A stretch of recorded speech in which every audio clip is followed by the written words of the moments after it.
O medo não é um sinal de covardia. Há duas formas em que a covardia vem à tona, que é você fugir do dever que tem, quando tem que tê-lo, enfrentando o medo, e, por outro lado, a covardia do preconceito, a covardia da discriminação.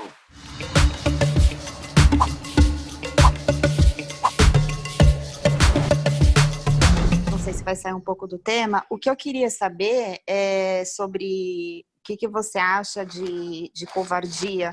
Se o medo e a insegurança, ela pode ser considerada uma espécie de covardia ou não? Grande questão.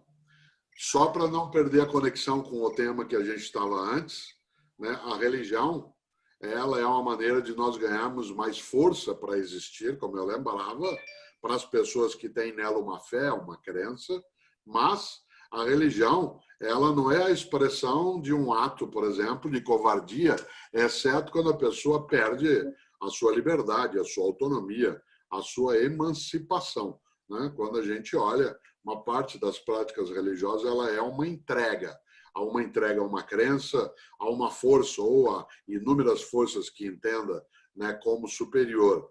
Um dia, Karl Marx fez uma reflexão dizendo que a religião ela era o ópio do povo, né, mas tem que olhar o conjunto completo, né, da frase do Marx. Ele está dizendo, dizendo de maneira mais sintética, a religião ela é o apoio de quem não tem apoio algum.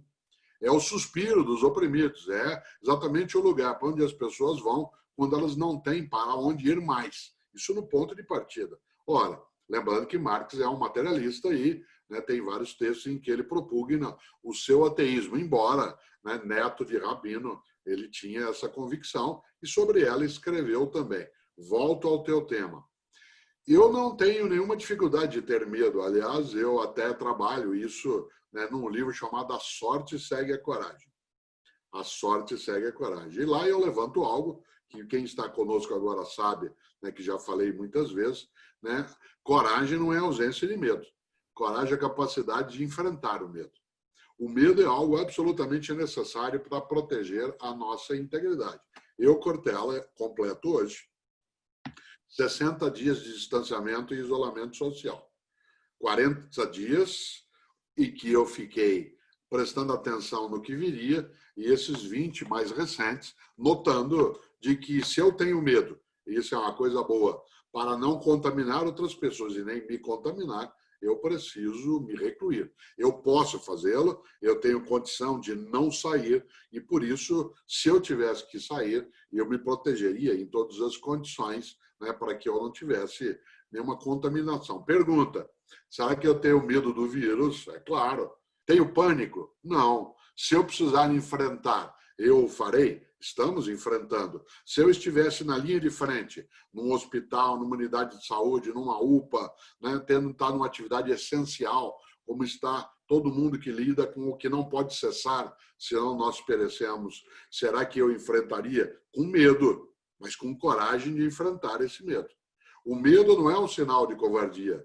Há duas formas em que a covardia vem à tona, que é você fugir do dever que tem, quando tem que tê-lo, enfrentando o medo, e, por outro lado, a covardia do preconceito, a covardia da discriminação, a covardia da pessoa que teme tanto ser o que é. Tem tanto pânico de que notem como ela é de fato, que ela decide atacar pessoas que não são como ela simula ser, para que pareça que o modo como ela é o modo certo. E quem é como ela gostaria, ou é, mas não gostaria de ser por dentro, né, acaba sendo, ela tem uma outra expressão. Nesse sentido, a covardia está no preconceito, na discriminação, e está especialmente quando se foge do dever. Nesta hora, se poderia dizer, a religião, ela nos permite ficarmos mais fortes. Isto é, nos oferecer, né, Ana, uma condição maior para a gente ganhar força. Mas muita gente não tem religião alguma e consegue, né, enfrentar os seus medos no dia a dia.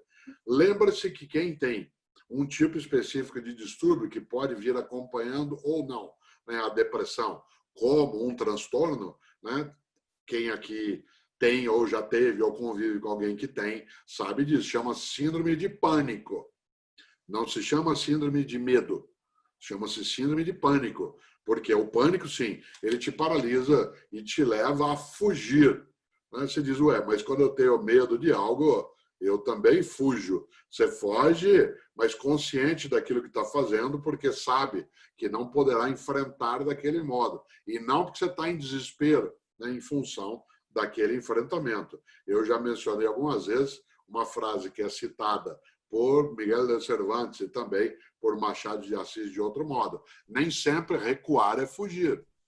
Nem sempre recuar é fugir. Muitas vezes recuar é uma maneira de ganhar mais capacidade, mais visibilidade, mais inteligência e se proteger. Nesta hora, tua questão é muito boa. Mas covardia, eu gosto tanto, tanto de uma palavra que os antigos usavam e que veio do latim para nós, que para mim é a encarnação da pessoa que é covarde, que é pusilânime.